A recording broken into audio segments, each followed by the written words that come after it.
The following podcast is a mass media production. Hi, I'm Josh Galindo. And I'm Crystal Galindo. Welcome to the Going Galindo Rugrats and Renovations podcast. A lifestyle podcast where we will offer our experience and expertise in building real, lasting wealth through renovating and flipping homes. And the chaos that comes with balancing a family of 6, leaving nothing unsaid. Follow our wild ride we call life and apply our lessons to your own journey.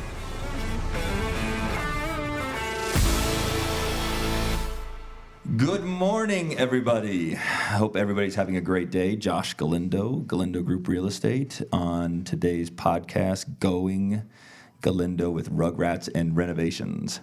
So today I don't have my wing woman with me, Crystal. She is, I have no idea what she's doing, to be totally honest with you. But we instead have somebody that is of equal importance in my life, personally, business-wise, and I guess all the above. And his name is Daniel Jones. Hey, welcome. Thank you. Welcome, Jonesy. I'm here. What's going on? What is going on? I think we first have to kind of describe to the audience who you are and who you are to me, who I am to you, and then we'll kind of roll into, I think today we should just like get super heavy into talking about flips. I'm in. All right, cool. So Danny and I met, in 6th grade? Probably was 6th grade, 6th or 7th. Yeah. We took a liking to each other, I think. Obviously, the age, our interests, our personalities blended. And you were so cool. Was I cool? With your big baggy pants. Were you not allowed to wear baggy pants? No. I think I built a lot of clout in high school and regular school because I was allowed to wear baggy pants. Yeah, we had like size 24 waists with 38 waist pants. Like our actual waist size. And it would clump up. Mm-hmm. You'd have to fold the front. We had, what do you call that, a front foof? Was it Martha Jabode? Oh, yeah, those pants. Yeah. Jinko. Yes. Jones is good. So here's a fun story about Danny and I, just to show how long we've been friends. So my buddy Vincent comes into town. I think we're 16. Danny had just got done fixing up his Stratus. Oh, not this story. The Dodge Stratus. What size rims were on that, 20s? 20, baby. 20. I mean, and that was a big rim at the time. And this thing was cool. He put a muffler on it, blacked out tent, rims, kind of a maroon look. 15s in the back. Yeah, big old stereo system. So we're like, let's grab like I don't know, I guess at the time, a 12-pack. I don't even know what you would grab. Probably Zimas, who knows? Yeah. Let's grab a couple beers and go and hang out on the desert. Or let's go drive around and catch up with Vince. So somehow... We're on Flamingo. And we just take it up as far as we could go. There you go. You're going to have to keep elaborating and helping out where you can. So, we start shooting up Flamingo. I'm glad that you brought that up.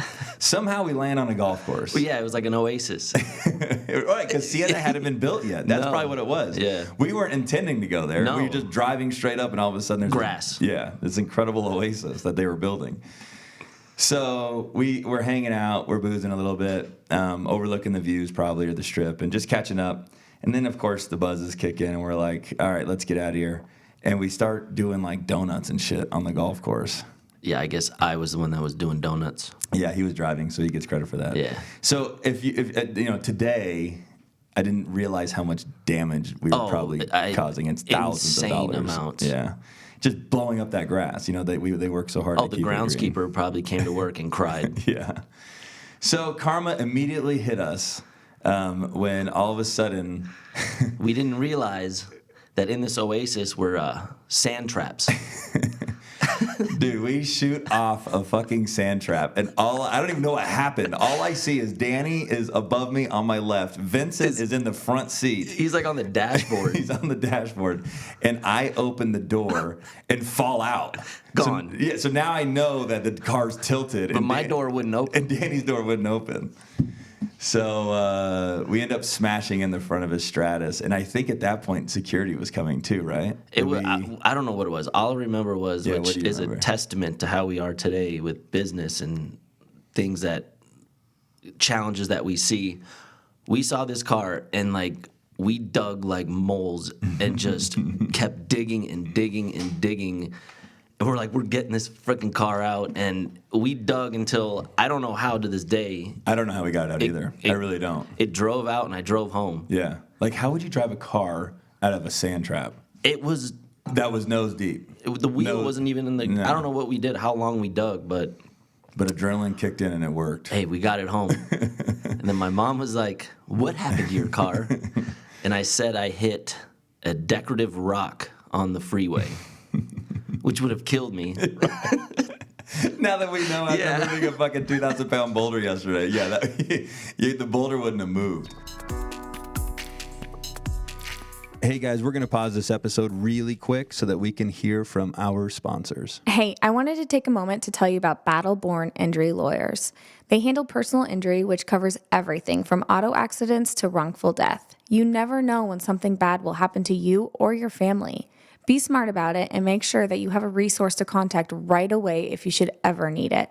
Put Matt's number in your phone now. He will not let you down. It's 702-570-9000. If you or someone you know is looking for their next luxury vehicle, you need to go check out Karma of Las Vegas with Tobin Motor Cars.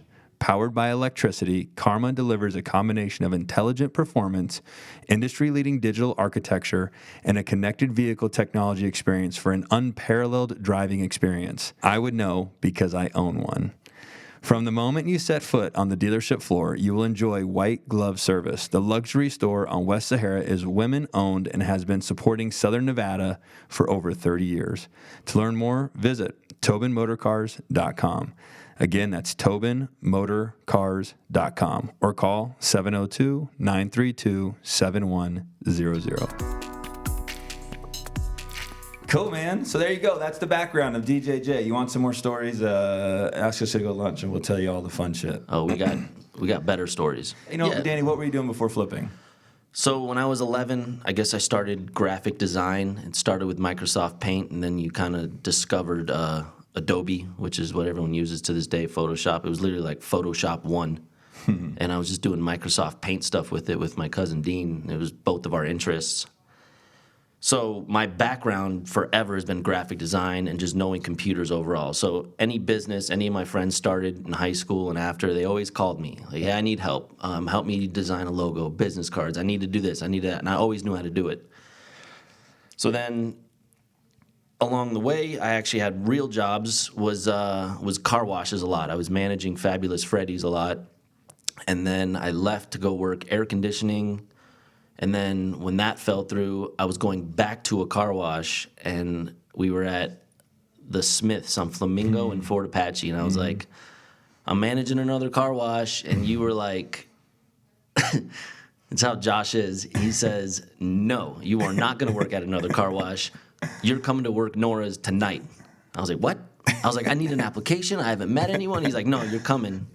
So he literally goes to his house, he throws pants and a shirt, and I just go to work at Nora's that night. No application, nothing. No experience. I could have hurt myself. I would have been no workman's comp. I had no safety protection. You weren't even in the system. So I started Nora's, I was I think April 15th, 2005. And, wow. Yeah. So that was last time I worked. I mean, roughly last time I worked at Nora's. I've never pinpointed that, so I'm going to say 2005. Yeah, it was a while. And then I worked at Nora's for, I'd say, 12 years, 13 years after that. And along the way, I was doing graphic design, stuff like that, all that, and marketing for Nora's and other people, along with a bunch of freelance work. And then along the way, a little business plan came along for an event company in Las Vegas. So one of my other friends, I guess, ex-friend, he was investing in it. And it was a lot of money. It was almost like 60, 70 grand, and the whole presentation was trash. So I said, look, before you invest your money in this, let me take the logo, let me do what I do, create business cards and a website so you can actually have something that has backing to it. So you don't just invest your money on this Microsoft Office logo.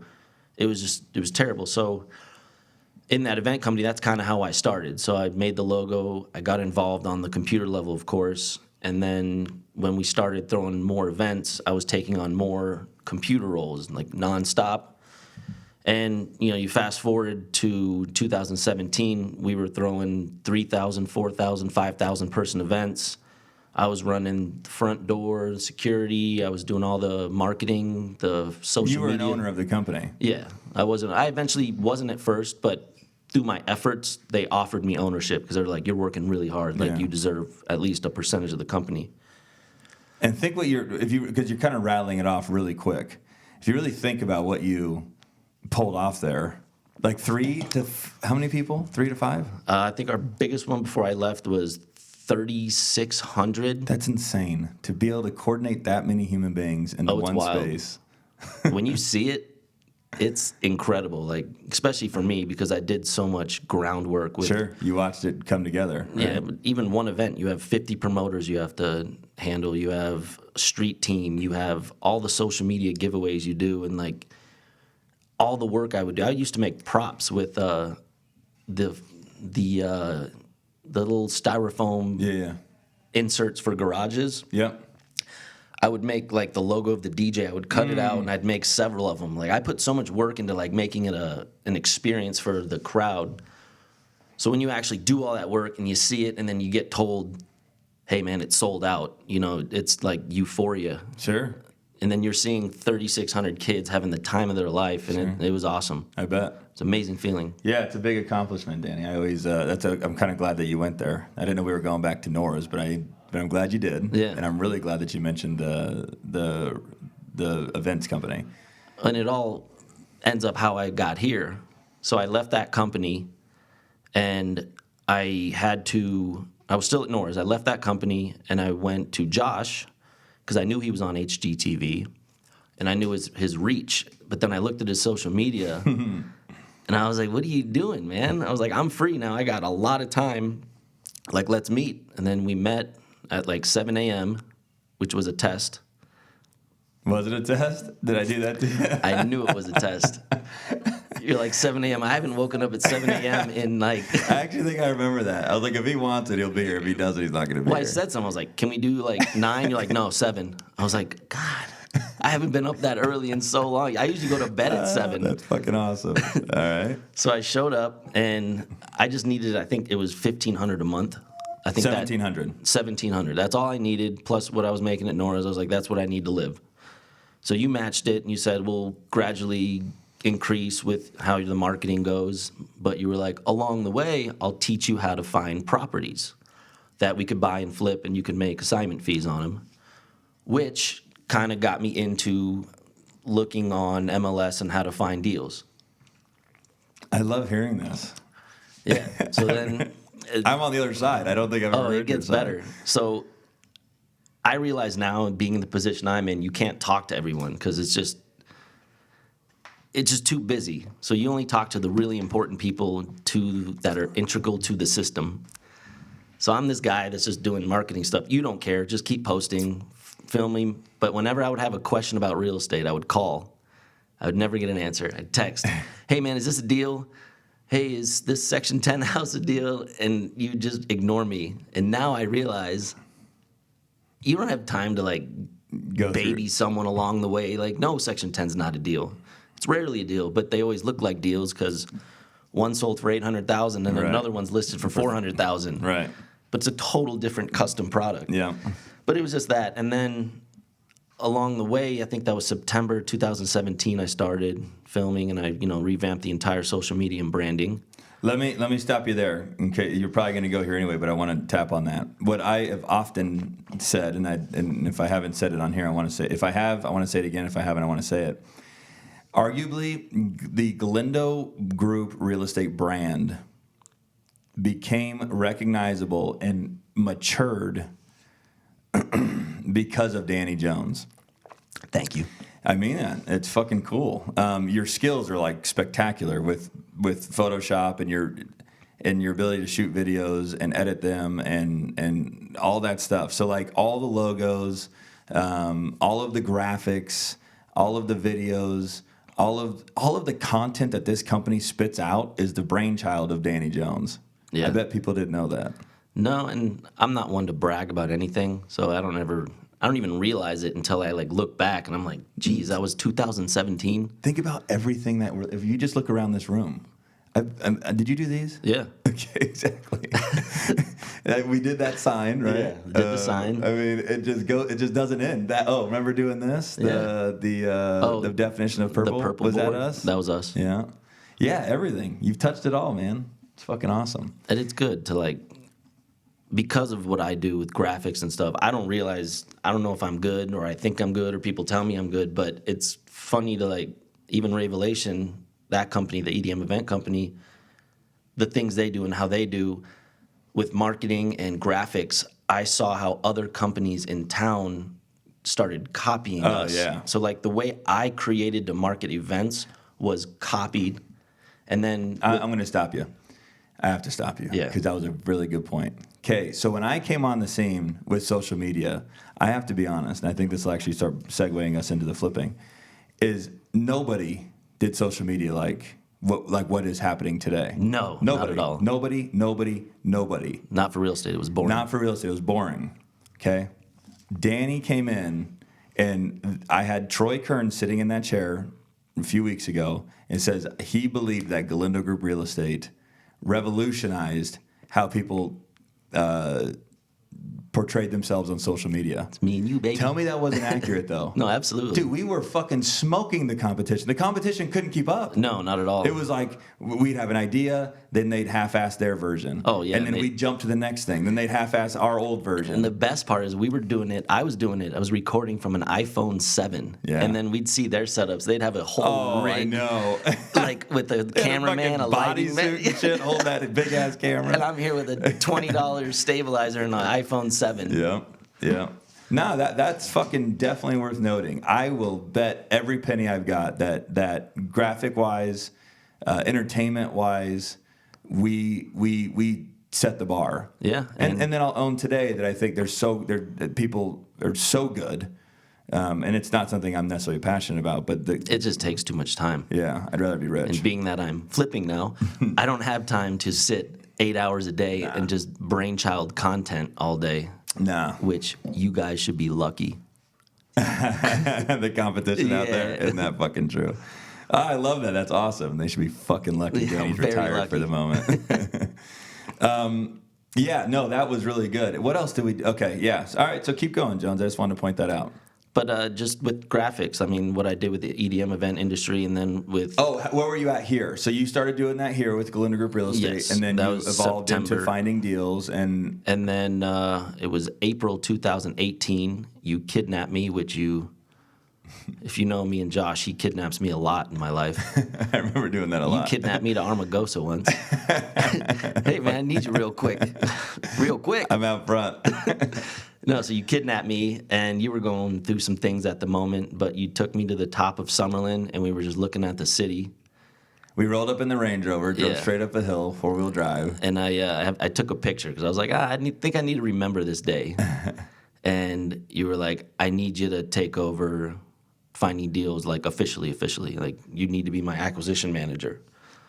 Which acquisition manager is way more than just an acquisition manager. It's an Yeah. easy title because you got to have a title. But the reality is that role in the company is arguably like what would you call it? I don't know, vice president maybe. Yeah, I mean it's how you make money. You got to find but deals. I mean, it's your role isn't just sitting behind a computer not looking at for all. deals. Like when I say, hey, I need you to be the acquisition manager, which now is a shitty term for you. It's really saying I need a new right-hand man. Yeah, That's what I was saying. You needed a partner. I needed a new partner. Which acquiring properties was one of the major tasks. Yeah. But it wasn't, that was your task. Yeah, it was much deeper But I needed than- a new partner. And what's crazy is I still kept doing social media and Right. graphics for another 2 years. Mm-hmm.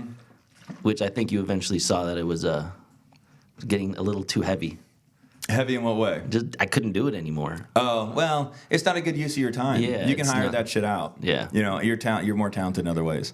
But yeah, so you picked me up, kidnapped me, told me, hey man, I need you to do this. And then the guy that was doing it before me, I mean, credit to him, he'd come in. I always said he would throw papers in the air.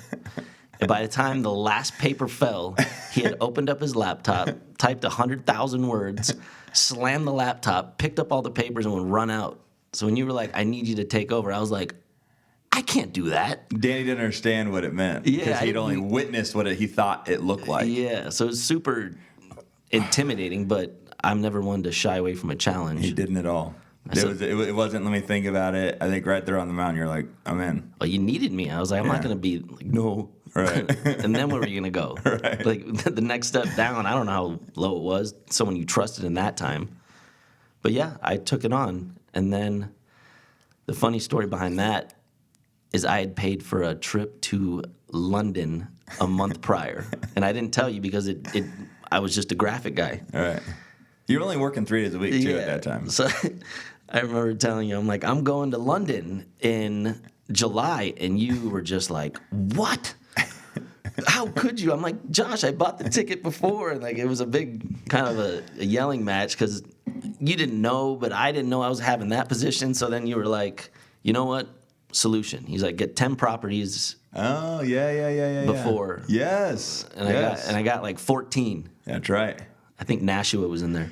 Oh, man, which that leads us to a lesson here. All right, so now we're caught up on Danny, which I think is really important, and you kind of needed that whole backstory. First, I want everybody to know who he is, because he's an integral component of the company, for sure.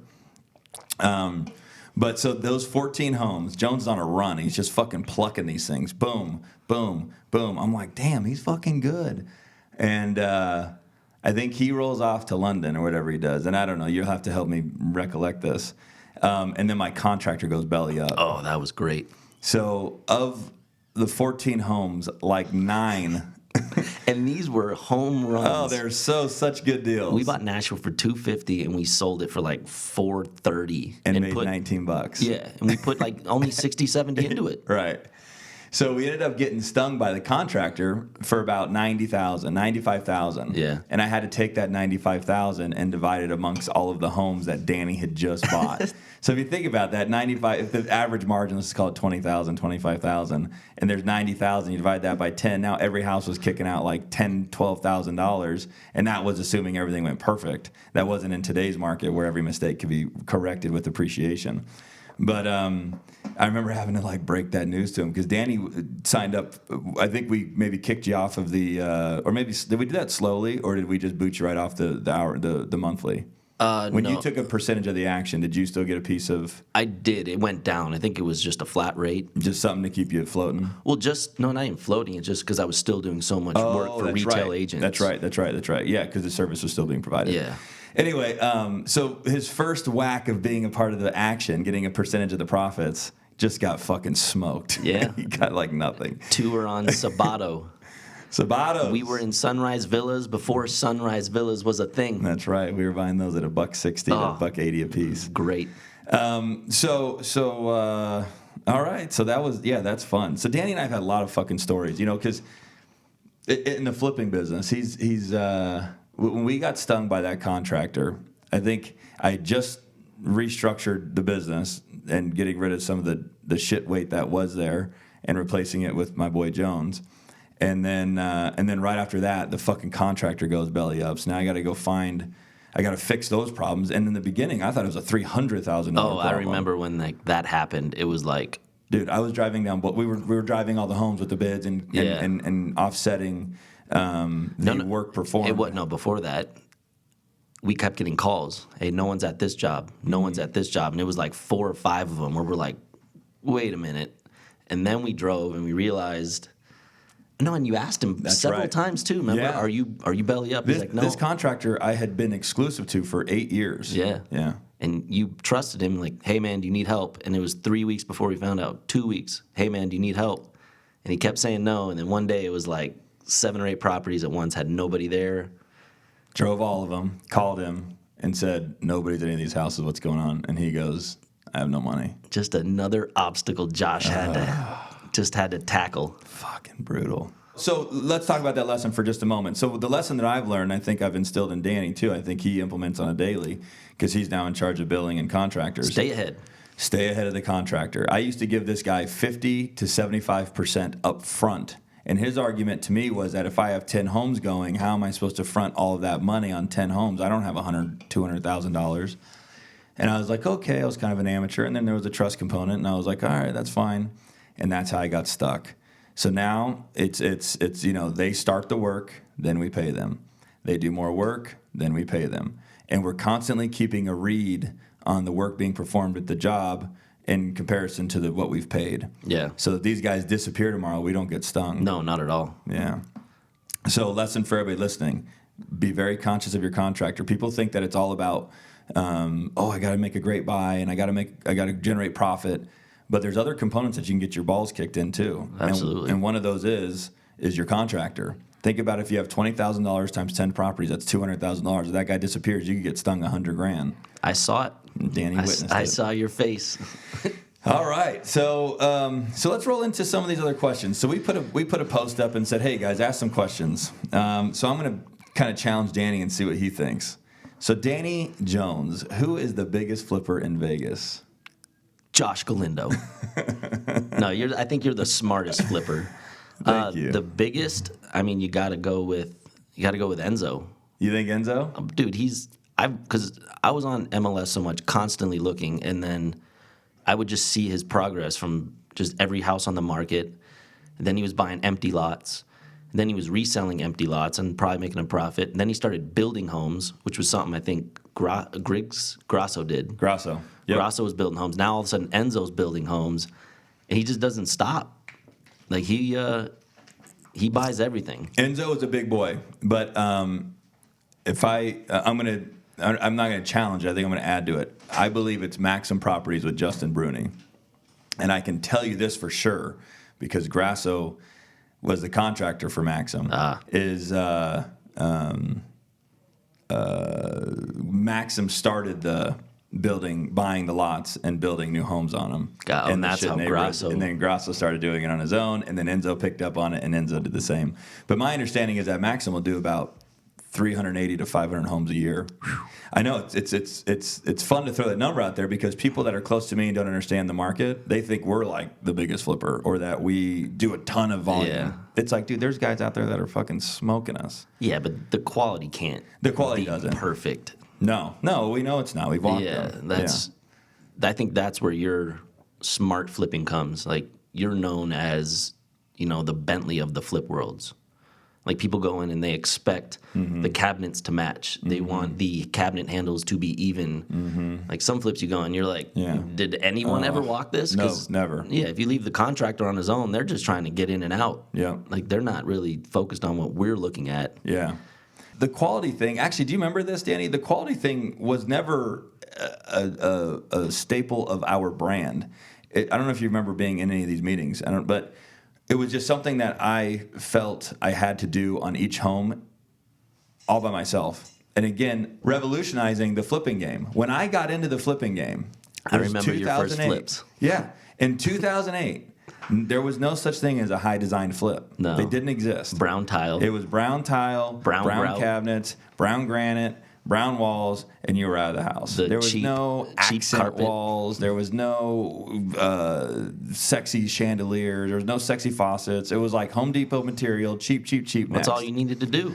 Well, it was, and for me, what I wanted to do to separate myself from the pack was do high design stuff.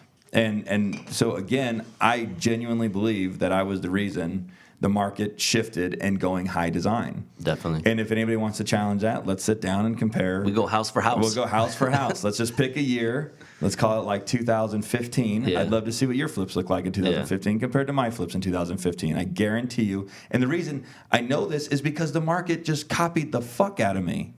I watched it everywhere. That's why you have the little wooden Galindo guy. I was getting calls from agents in my office going, I'm standing in your house. What do I got to do to get 123 Main Street? I'm like, I don't own a Main Street. They're like, dude, I'm standing in it. I can tell this is your flip. No, this is you. I see the staging. Right. Anyway. All right, cool. So who is the biggest flipper in Vegas? You said Enzo. I'm going to go with Maxim Properties and Justin Bruni. That's a good battle. It is a good battle. Absolutely. It'd be fun to do that one. All right, what's more important, purchase price or sales price? Ooh, fucking great question. In 2021 or 2020? Let's answer it in two different ways. Yeah. Great response. So in 2020, the normal real estate market, actually 2020 was fucking terrible. Yeah. It was weird too. Yeah, let's go 2019. PC, pre-COVID. 2019, what was more important, purchase price or sales price? Purchase price. Why? Because you got to buy smart. Because if you don't buy smart, and you don't realize how much you're going to spend on the renovation, the purchase price doesn't matter. Like, you got to buy smart so you can sell smart, I guess. You mean the sales price doesn't matter? The sales price doesn't. The purchase price matters, so the sales price matters after. Because if you don't purchase it right, it doesn't matter what you sell it at. You're going to lose money if you didn't do it right. You got to buy smart, you got to rehab smart, and you got to price it smart. I think they're all important, but it's 1, 2, 3. Oh no, you're spot on. Yeah, you've explained it right, and you're right. So purchase price 2019. Absolutely, absolutely. And the term is that you make all your money on the buy. We had a rule in 2019 because Josh likes to freak out because he likes everything like today, this second. We'd list houses, and he literally told me when I started, he's like, "Oh, everything in Sun City, it takes about 45 days to find a buyer." So we'd list a house in Sun City, and like 2 weeks in, he's like, "We got to adjust the price. It's got to go down. It's got to go down." I'm like, "Josh, you literally told me." I was like, "Can we wait 45 days?" Yeah. Your own rule. But that just shows you that purchase price, it was that important because sales price, man, we're going to drop the price 5 or 6 times. Remember? Yeah. No, you know what I think is interesting and fun about having this conversation is I think it really recaps our journey because we've been doing this for 3 years together, and it shows how much we've blended. Like, you've changed a lot in me. Like, I would never have done that. Like, I was a believer if I didn't get an offer in like the first 7 to 10 days, it was time to drop the price. And now we don't look at it that way. And every time you wanted to drop it, I'd be like, let's just wait. Like 2 days later, we'd get the full price offer. Yeah. All right, so purchase price in 2021. What is more important in 2021, purchase price or sales price? I don't think purchase price matters. I don't even think you need to comp houses now because California's coming. California is here. All right, I'm going to elaborate on that. Purchase price or sales price. So obviously, I'm still, I'm an old school guy. I still heavily believe in, and Danny does too. We're just shooting the shit here. You make all your money on the buy. You got to buy right. People think that if the improvements, this is a tip. So listen, people believe that the improvements are what generates the value. That is probably 20% of the equation. So if you put $100,000 in the house, you might be able to get $20,000 more than the house that doesn't have the $100,000. What the improvements do is they generate desirability and demand from the market. They don't generate value. No. So if you buy a house for $300,000 and you think it's worth $350,000 and you put $70,000 into it, the house is only worth $350,000, maybe $360,000. That is a bad buy. Yeah, that's not a good buy. So I got a fun little quiz here. You got to go quick. Get sharp. Right, let's go. Buy for $190. What do I got to sell for to make money? $260. Okay. $260. What do I got to sell for to make money? $330. $330. What do I got to sell for to make money? $410. These are right. That's good. This is how I flash comp. $180. What do I got to sell for? Ooh, shit. Is it located in College Park? Hold on. $180. Don't answer. All right. $180. And yeah, let's assume a College Park product. Woo. Now we're both going to get this. It's too obvious. $180. College Park product. What do we got to sell for? On the count of 3, I'm going to say it too. 1, 2, 3. $260. Bam. Don't mess with College Park. We know all about it. Fuck yeah, that was sick. All right, it's time to talk real quick about our podcast sponsor, Southwestern Custom Construction. Josh and I have been in the real estate industry for a while now, and trust me, we know how hard it is to find a good contractor. You need someone who's going to show up on time and get you a bid in a reasonable time frame. We've been working with Nick Marietta for a while now, and he comes highly recommended. If you need a contractor, get in touch with Nick at Southwestern Custom Construction. His number is 480-235-8148.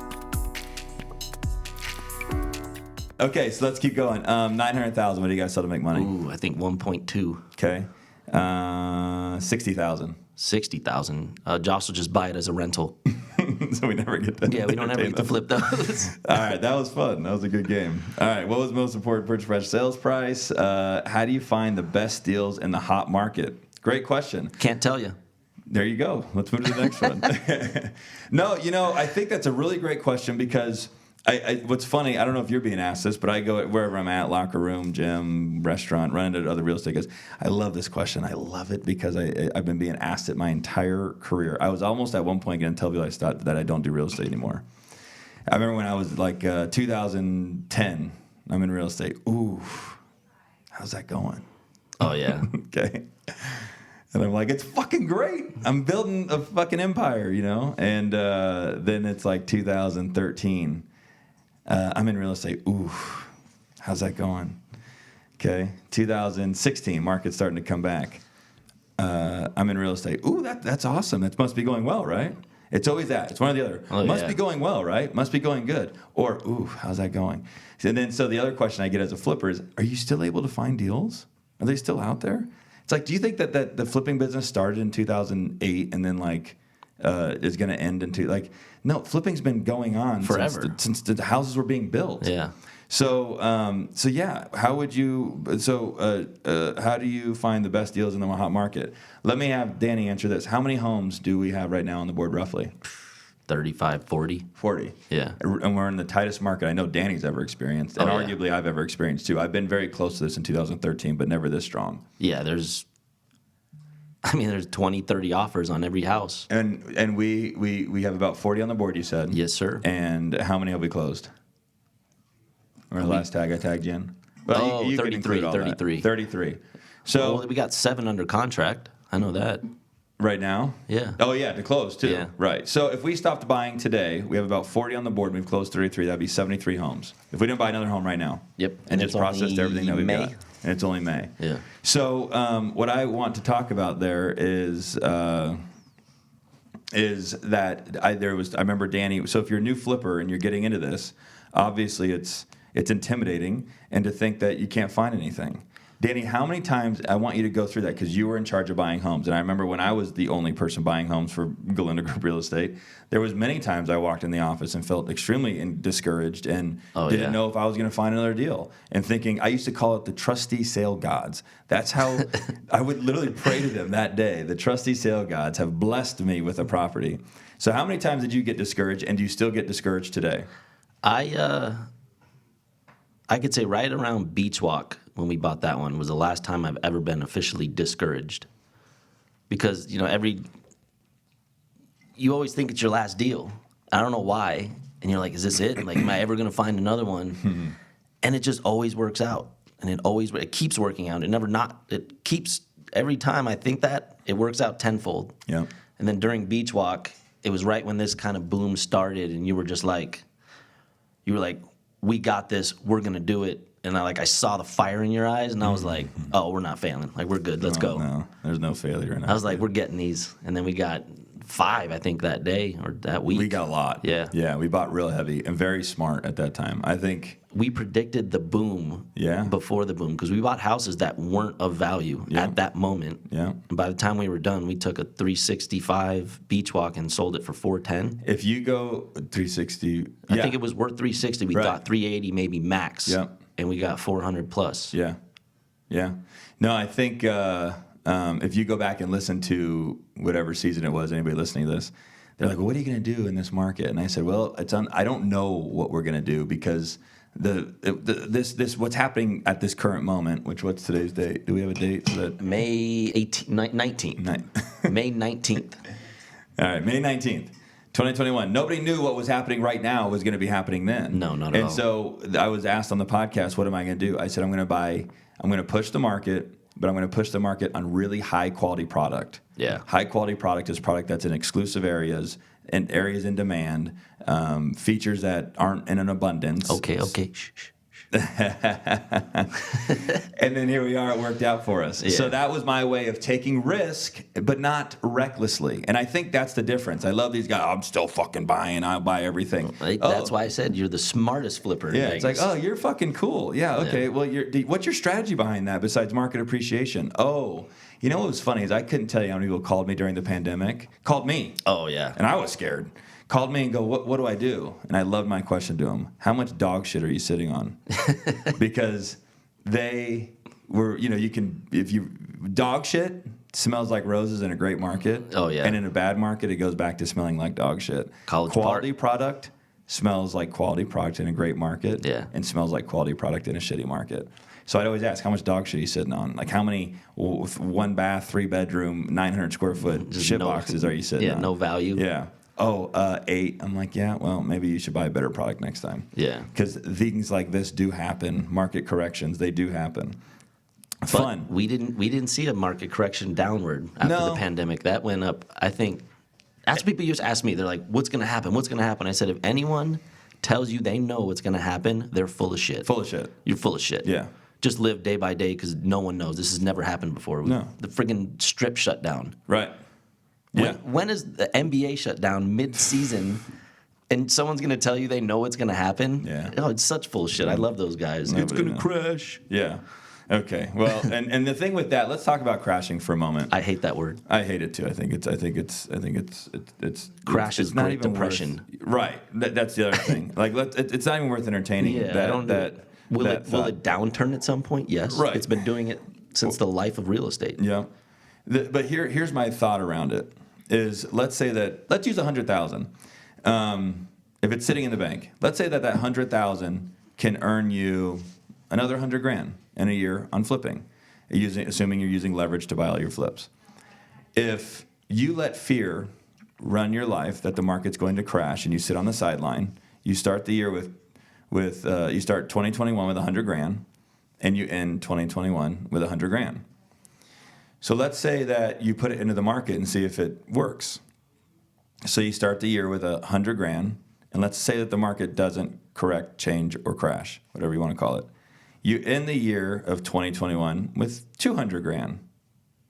Let's say that you put the money in the market, and you about 6 months in, you've got about 150, and the market corrects, and you got to give back 50. You're back to $100,000. So why not at least try? Yeah. Because if the market holds stable, now you're in the year with 200. And I could say, did that make sense? no, absolutely. Because Sitting on the sideline doing nothing. we had that opportunity in the pandemic. Mm-hmm. Everyone was not coming in the office. It was literally me and Josh That's right. for a while. And we just kept going. We're like, let's just go. Let's just go. Because I was like, in my mind, I was like, I could either make $500,000 or I could lose 100. But we weren't reckless. We weren't reckless. No. Because we were letting a lot of good deals go that we didn't know would have been good deals. We're like, we don't want to get too inundated with product in the pandemic because we didn't really know. Nobody knew. Yeah, so we kind of had our good deals. Yeah.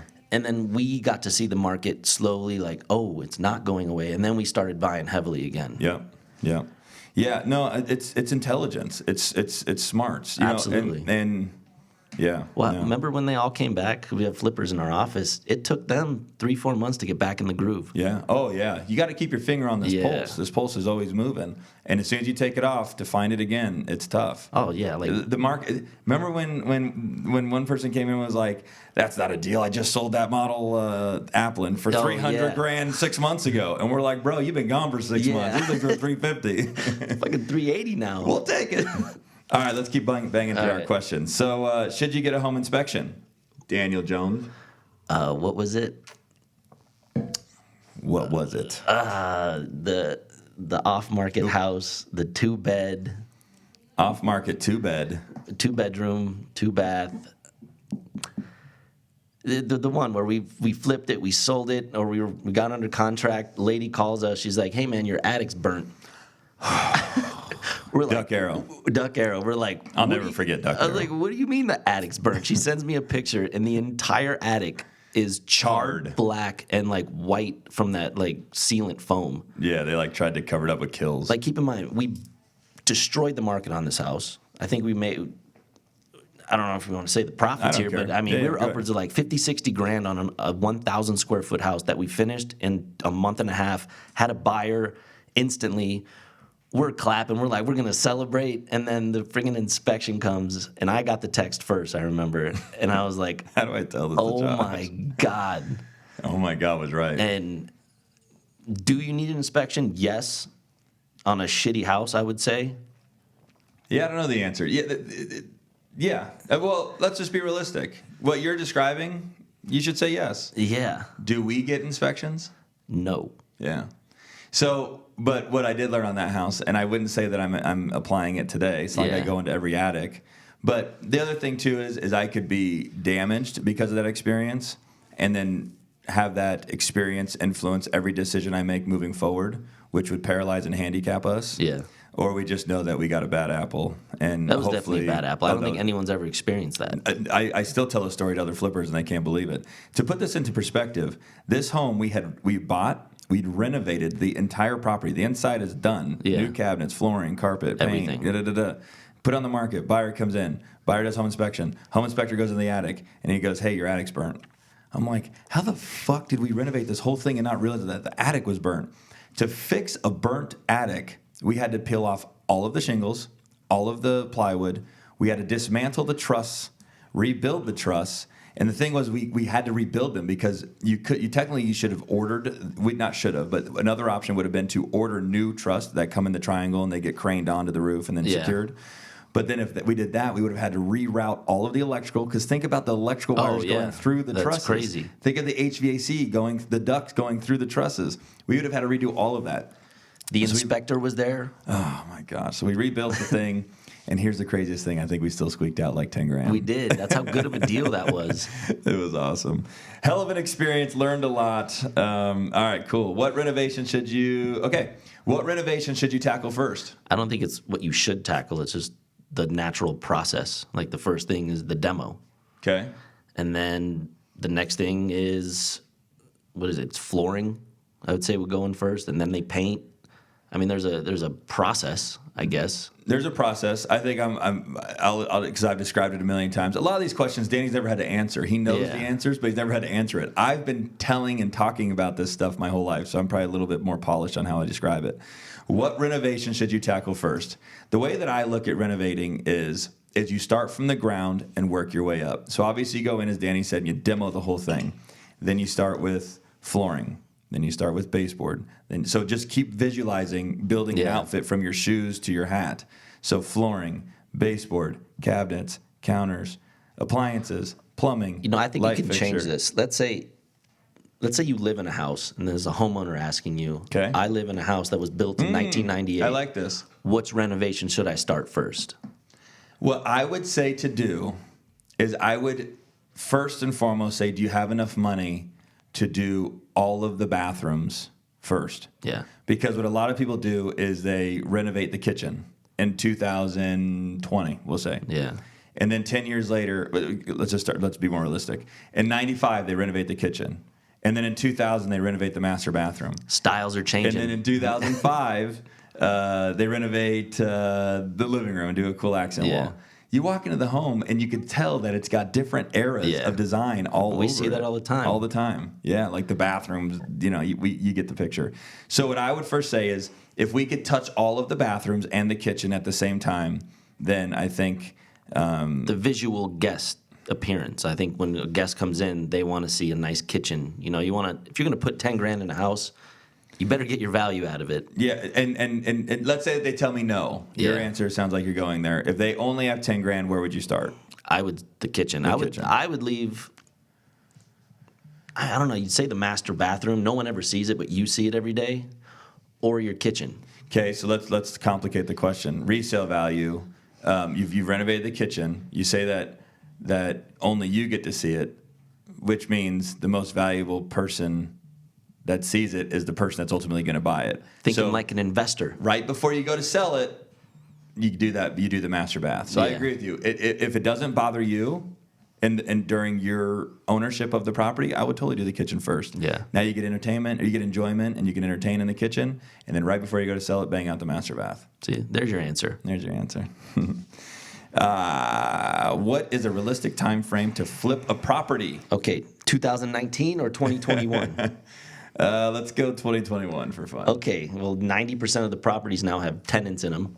Yeah, we've had to work that out. So it adds an extra month or two, but normally it should be 90 days. And what does the 90 days consist of? It's 30 days to renovate it, 30 days to have it on the market, and 30 days for that guy to close or girl to close, There that you go. buyer. Yeah.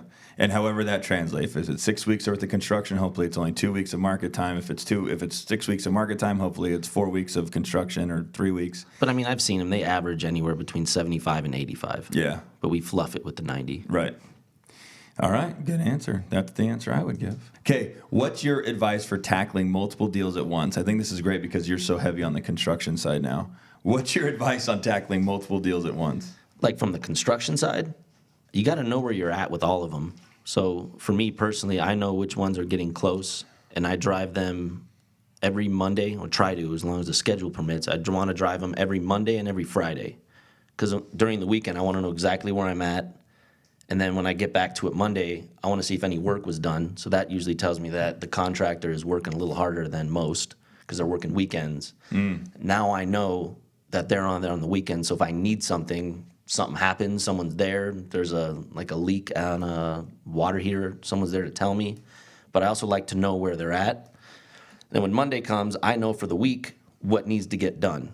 And that allows me to at least see the property, visualize it in my head, and knowing that when I'm sitting at a desk, I know where each house is at and how much work it needs, when I need to call favors in, if I need to get all the guys on one property because we got to get it listed by Friday. Yeah.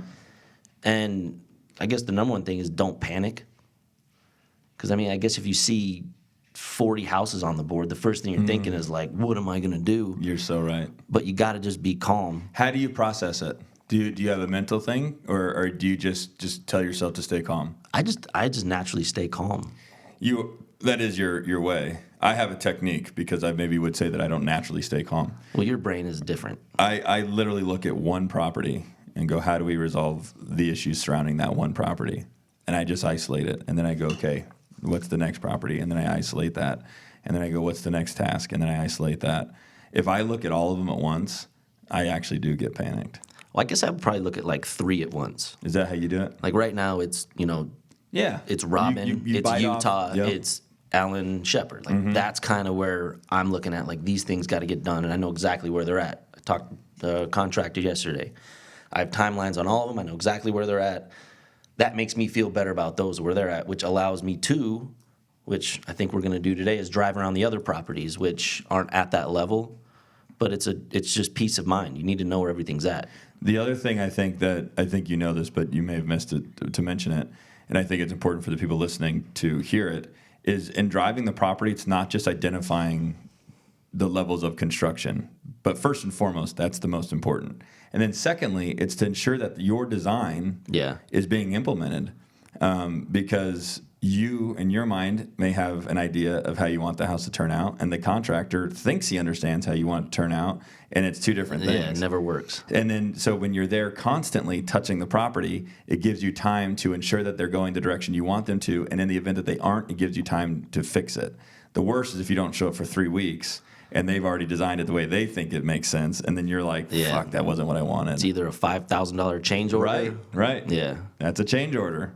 And really, that falls on us. No, absolutely. And unless we can hand them a picture, and then there's like no discrepancy.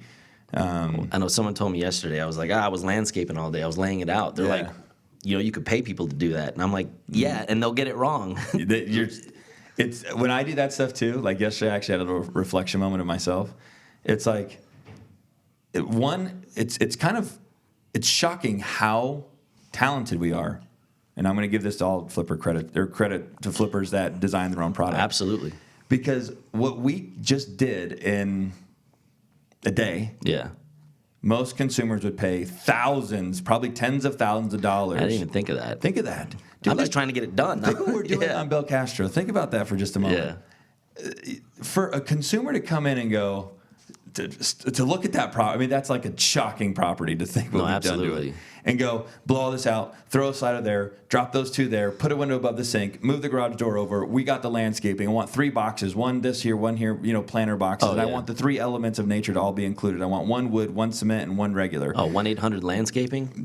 That would have been an $80,000 job. Dude, right. Yes. Seriously, we're putting fake grass. I mean, what we're doing is quite remarkable. And there's companies that I think the flipping game is just what we've chosen to do. But like, if we wanted to sell our brain and ideas, you really could do it. There's companies that are doing it. Yeah, that's just a headache, though. It is, though, because you know why? You know why it's easier for us? Do you know why? Yeah, because there's no end user yet. That's right. There's no consumer. Yeah. It's just us. I'm working with my sister-in-law right now, and I'm ready to throw my phone through the wall. Every day it's a change. I'm like, you can't change this much. We can't keep changing shit. That's fun. All right. What's your advice for tackling multiple deals? We talked about that. What are the top mistakes to avoid when flipping a house? I mean, I think you have to set the precedence with your contractor, like right in the beginning. Like, we are high quality. I don't like this bullshit. Like, and that's what I started doing with my initial email when we approved bids. Like, I don't want things hanging off the walls on the outside. I don't want you painting over it and leaving a white line when we remove the cable. Like, I want the water heater strapped. I need a sediment trap on it. You got to set a precedence for what your quality is right away, or you will be upset at the final product, and that's just your fault. Well, unless you don't care, but we care, and like I always say it, like our flips might not be perfect, but you can tell we care. Right. Yeah. And I think that's So setting the expectations right up front. And granted, maybe that's not a mistake to someone, but for us, like sometimes if I see something at the end I didn't catch, like I feel bad. I'm like, ugh, like we got to fix that. Like, Yeah. like on Danny, I Hunter think Springs. that was spot on. I wouldn't take anything what you just said back there. No, that was good. So, but go ahead on Hunter Springs. We were done, and we want to list it on Friday. We're supposed to list it on Wednesday. The bathrooms right. look crazy. Then Friday comes. I told the guy, like, we don't have to list today on Wednesday. Just get these bathrooms perfect for Friday. And then Friday came, and I was there scrubbing with my hands and feet on there. Just my hands were black. My nails were cracking. I tried everything. And at some point, I just called Josh. I'm like, we got to redo all the bathrooms. That was one of the biggest advancements of your role here, amongst many others, but it's certainly in your new role, which is learning the construction side. Yeah. When I heard that, I was like, fuck yeah, Danny. Yeah, I just... No, he's like, Josh, we can't. I got to rip this whole... Like, this house is done. Stage, it's ready to be photographed. And then he's like, I can't do it. And I love that you took ownership. You knew that it was a headache, and the easy way would have been to list it. Yeah. And said, you're like, no, we're going to take the lump, which is time, and we're going to fucking do it right. Yeah. I was like, I hung up. I was like, he's ripping this bathroom out. I told Crystal. She's like, good for him. And I can tell you, like, you had to have to call it the contract. I mean, I think there's more to it than just going, like, I'm just going to rip this bathroom that's out. it. Oh, sorry, that's it. Yeah. Bathroom will get redone magically, but I felt sick. That I had to ask to have the bathroom redone, but like, just, it's like I failed. Like, I should have said in the beginning, like, this bathroom is not savable, which is a lesson. Now I know. Now you know. When grout looks that bad, there ain't no coming back. You can't scrape it. You got to remove it all. That's fun. So I'm going to make sure I tapped on this. What are the top mistakes to avoid when flipping a house? I would say time, because the reason flipping is such a valuable investment tool is that you are able to screenshot a gap in time that most markets don't move within. Real estate is a very slow thing. So the stock market is a great reflection of instant reaction to economic news. Gambling. Real estate is not. Yeah. You know, if the Fed came out and said we're raising rates, the stock market would crash today. Yeah. It would take 3 years for us to have an official crash in the real estate market because it's slow moving. So that's the valuable component of flipping, is that you're able to take a investment tool that moves slowly and then capture 90 days of it and know that it's all predictable. But if you go outside of that 90 days, things start getting unpredictable, and that's where you can get in trouble. So for me, time is huge. Fast. That's how you always stay safe, because the market generally won't move within 90 days. And if it does, it only moves the amount of your profit, which means at the very least you get your capital back. Yeah. Las Vegas market questions. Oh, here we go. Mr. Jones, is now a good time to buy or sell in Vegas, and why? It is definitely a good time to sell. But it's definitely a good time to sell. But it's a terrible time to buy. Why would you say that? To buy? If you're like, I'm talking end user. If you sell, like my brother, for instance, sells our townhouse, family townhouse. He sells it. I think it's worth $290. He sells for $352. And he sits on this $352,000 for 4 months, cannot find another house to live in. So he has to go and move in with his in-laws. And thank God he knows people, which he knows us, and Knows Danny Jones. He's buying a house from us. Otherwise, he wouldn't find one. He was getting beaten every time for 4 or 5 months by 30, 40 grand. That's a good So I'm saying it's a great perspective. time to sell, Yeah. but you're going to have a struggle. You're going to have to get in the dog fight to get a house. It's a dogfight. Yeah. You're in. Or you call us and ask us for our inventory list, which is exactly what Alan did, and what a treat. I wish... I called him. He didn't call me. Really? I walked into Sand Pebble. I showed him at first, and he wasn't too excited about it. And then when I walked in, when everything was gone, I said, Al, you got to get down here. Like, this is a special house. and he sent his liaison, his wife. She walked in and she fell in love with it right away. And now And Alan was done. Yep. He was Alan's hooked. like, cool, we'll take it. But you got to know somebody if you want to buy a good value house. So if you are a buyer in this market looking to buy, call Galindo Group Real Estate, me, Josh Galindo, somebody here at the office, and ask us what is the inventory that we've got? What do we have coming down the line? Yeah. And get in quickly before we put it on the market. I'll tell, and I hope Alan listens to this one because I genuinely believe it. If we would have listed that house has all the bells and whistles. Everything. It has everything. And for example, what that means is in our world, corner lot, RV parking, single story, 3-car garage, pool, Spa. covered patio, spa, decent sized yard, open floor plan, fully renovated, decent location. It's beautiful. I don't know how that's a unicorn. Absolutely. Yeah. And I told him we're going to list it just to see, you know, like we're going to show you like. I don't know if I want to see. We're going to get bid up to $550. Do you think the LV market is going to crash? I mean, we already touched on that. Anytime someone says the word crash to me, I'm like, just shut up. They're like, why? I'm actually kind of rude. I'm like, do you know what that word like carries? Right. Like crash? Right. Like, do you like having job? Do you like having, your life as it is? Like, if the real estate market crashes, do you know what comes with that?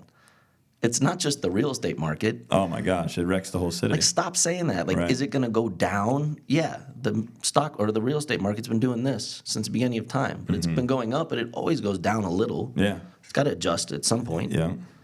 I like that because I think they create these crashes with media. Absolutely. They start, and here's what I'm going to just talk out loud. I think Danny, he's heard me say this. You start reading these news articles.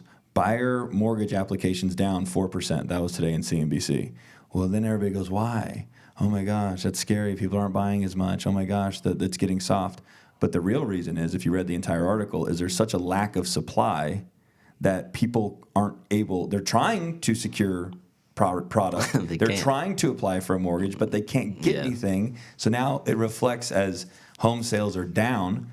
They're not. Yes, they are down, but they're down because there's just not enough supply. Yeah. And that number is different than last year, which is what they're comparing it to. But it doesn't. What they should be saying is home supply or home sales are down, demand is up.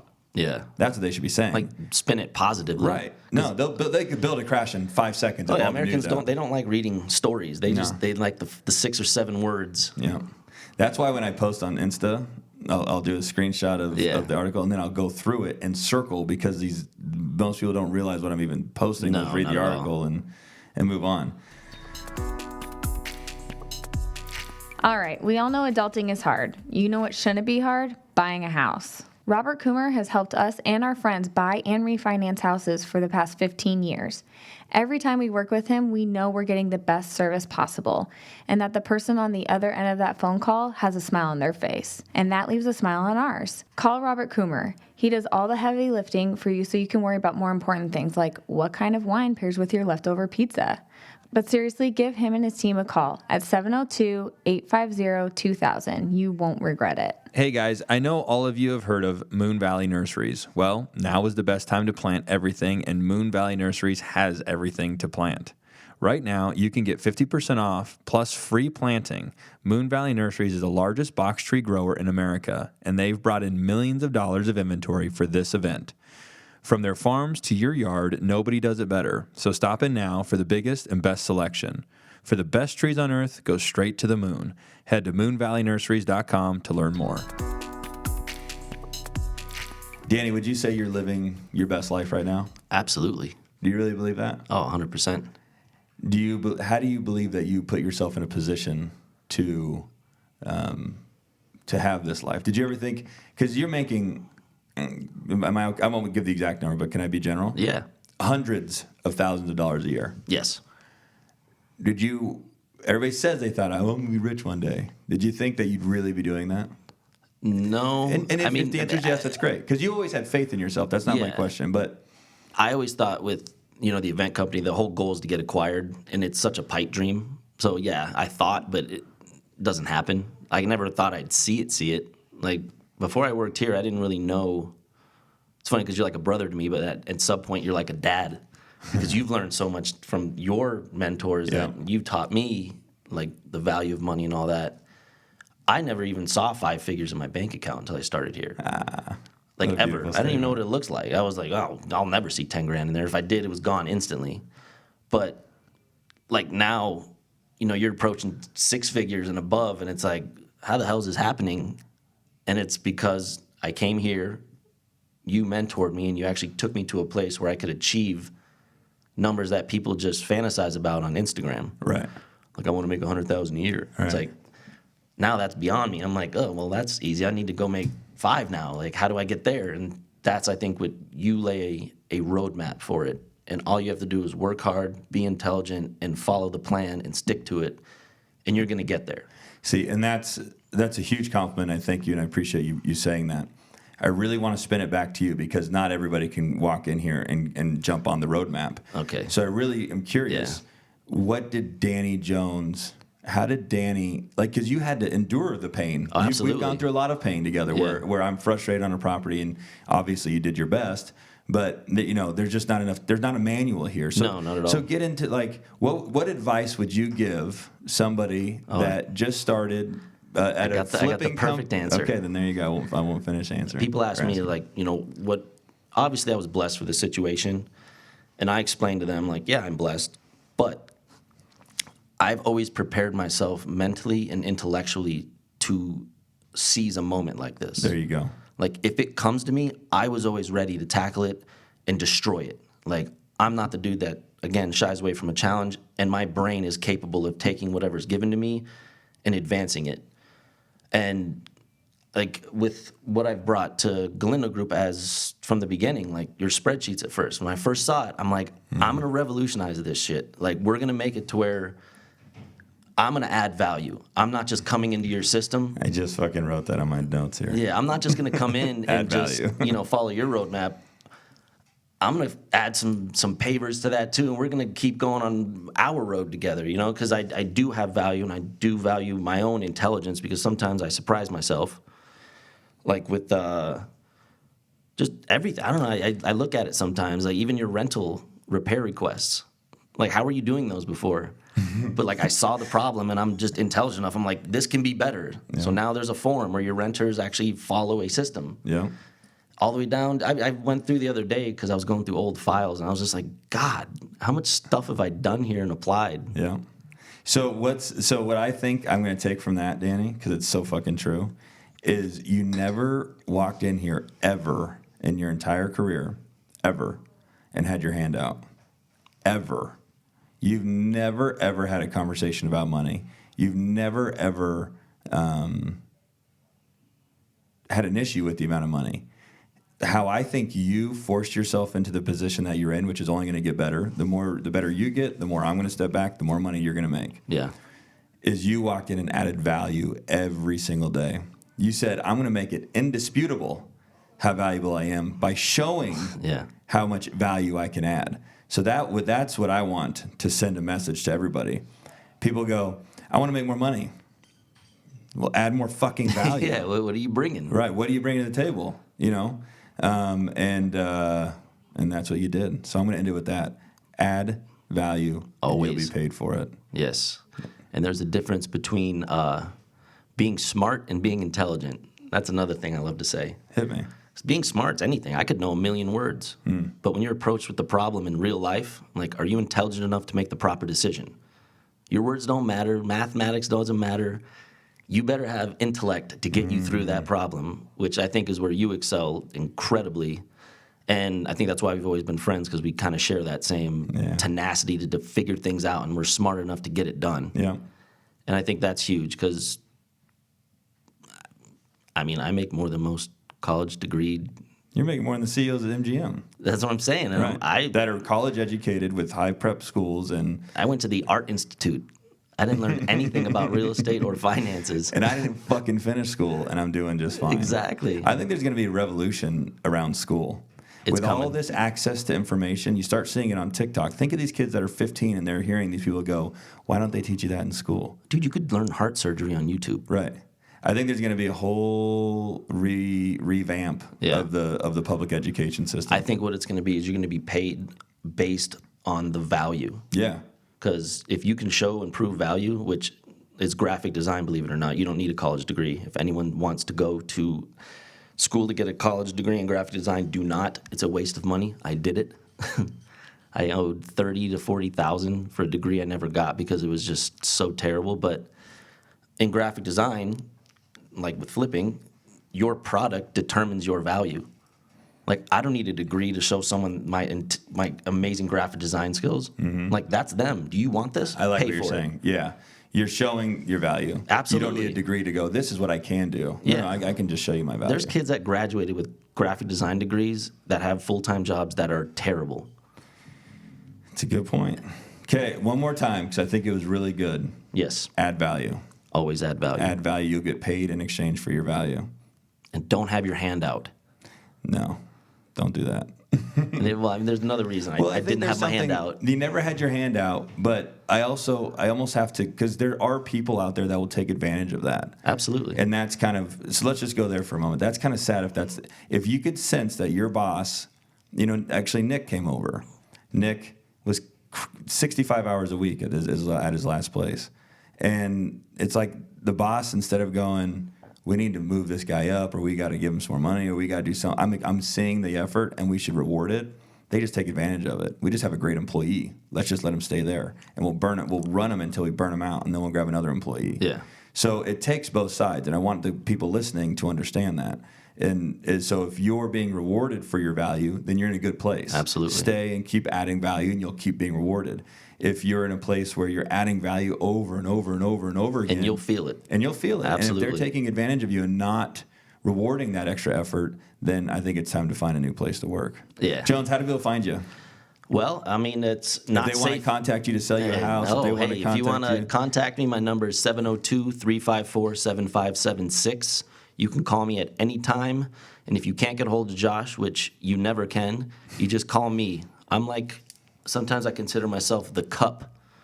So when his cup's overflowing, I'm the guy Absolutely. that catches all the other little drips. Yeah, that's exactly what it is. You're the right hand. You're the overflow. That's why when I did business cards, I didn't put a position. I'm like, what am I going to put? It's going to be 6 paragraphs of just Right. bullshit that I do. So I just left it off. Yeah. That's But good. and then I'm on Instagram, but my stories aren't safe for work. So No, go. I mean, it's at djj.ones. But I'm funny. I go on there and I make fun of social media. Yeah. Like people that take it too serious. I'm the guy on there that's just making a fool of myself to show that you don't have to act a certain way on social media. Have fun, be yourself. And that's kind of what I want to always tell people. Email real quick. DJJ, Daniel Joseph Jones, I'm not a DJ, at galindogroup.com. So we got email, social media, and phone number. Yes, sir. Cool. All right. Contact All right. Danny if you need him. Got to get back to work. All right, guys, that's going to do it for today. Thank you so much for listening. If you enjoyed the show, please rate, subscribe, and share our podcast. You can also connect with us on social media or at galindogrouprealestate.com. Until next time, thanks again for listening.